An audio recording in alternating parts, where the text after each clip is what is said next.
When the world went to war in the 1940s, the battlefront wasn't limited to trenches and tank lines. It reached cities, towns and villages where civilians suddenly had to defend their homes with almost nothing at their disposal. Air raids, looting, and the threat of occupation meant ordinary families had to become engineers overnight. With steel and cement rationed for the military, people turned to whatever they could salvage: broken doors, piles of rubble, old bed frames, and even empty food tins.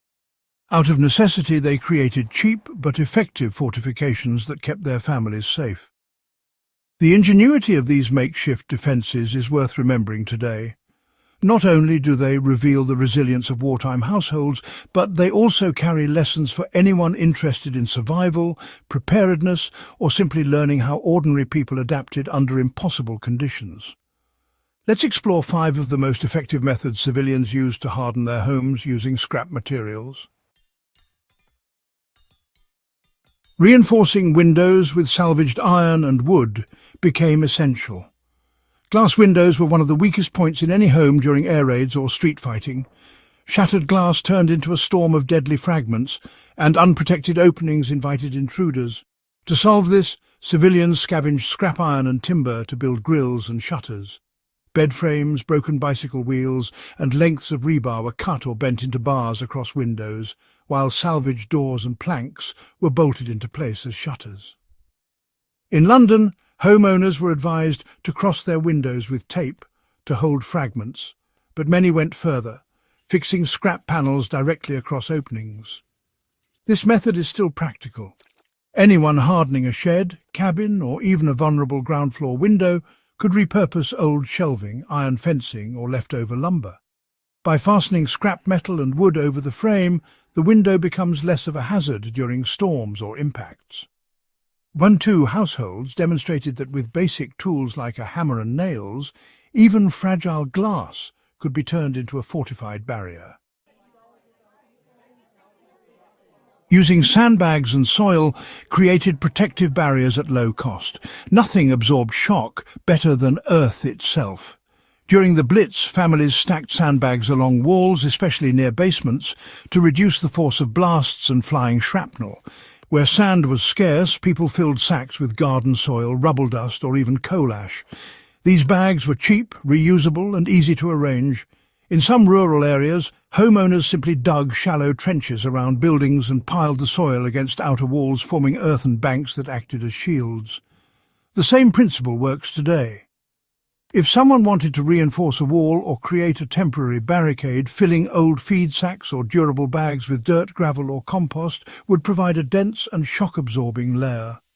In flood-prone areas, this remains standard practice, proving the versatility of the idea. WWII civilians showed that protection didn't require steel plating, just the strategic use of the ground beneath their feet. Turning basements into fortified shelters saved countless lives. For families lucky enough to have basements or cellars, the underground space became a vital refuge. But unreinforced stone walls could crumble under pressure, so civilians strengthened them with whatever scraps they had. Wooden beams pulled from destroyed houses, metal sheets salvaged from junkyards, and old doors were stacked along the inside walls. These layers added resilience, turning an ordinary cellar into a safer bunker. In many cases, basements weren't just storage rooms anymore. They became the difference between survival and disaster during raids. This lesson is just as relevant today. Reinforcing the walls of a storm shelter cellar or even a backyard dugout can be done with cast-off plywood, discarded doors, or corrugated tin. By leaning these scraps against existing walls, you add a layer of impact resistance. WWII civilians taught that with careful layering, even fragile spaces could be turned into strongholds. Rubble and broken bricks were repurposed as defensive walls. After bombings, rubble was often the only material civilians had in abundance. Instead of discarding it, they put it to work. Bricks from collapsed chimneys, chunks of concrete and shattered stone were stacked into low walls across doorways and garden entrances. These crude barriers slowed intruders, blocked shrapnel, and even helped reinforce damaged structures. Sometimes soil was poured over the rubble to bind it, creating an improvised form of concrete without the expense of cement. This approach still works wherever resources are tight.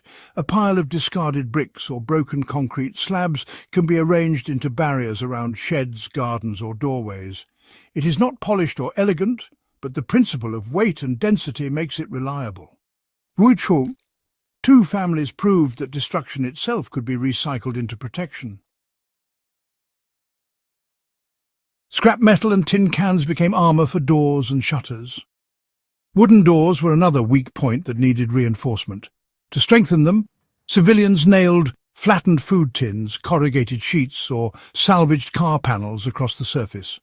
Housewives in ration-strapped cities even collected empty soup and bean tins, cutting and hammering them flat before fixing them side by side onto planks.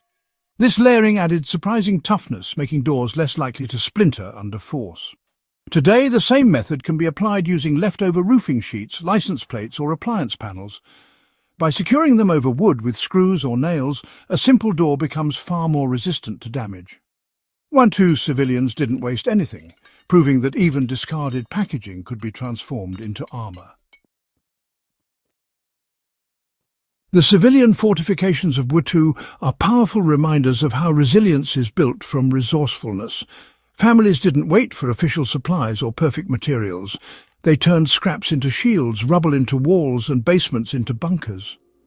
Their methods still offer practical lessons for anyone interested in preparedness, survival, or simply understanding how ordinary people endured extraordinary times. If you found this guide valuable, don't forget to subscribe to Backyard Wisdom and share it with fellow history enthusiasts and survival-minded friends. The more we revisit these forgotten lessons, the better prepared we are to face challenges in our own time.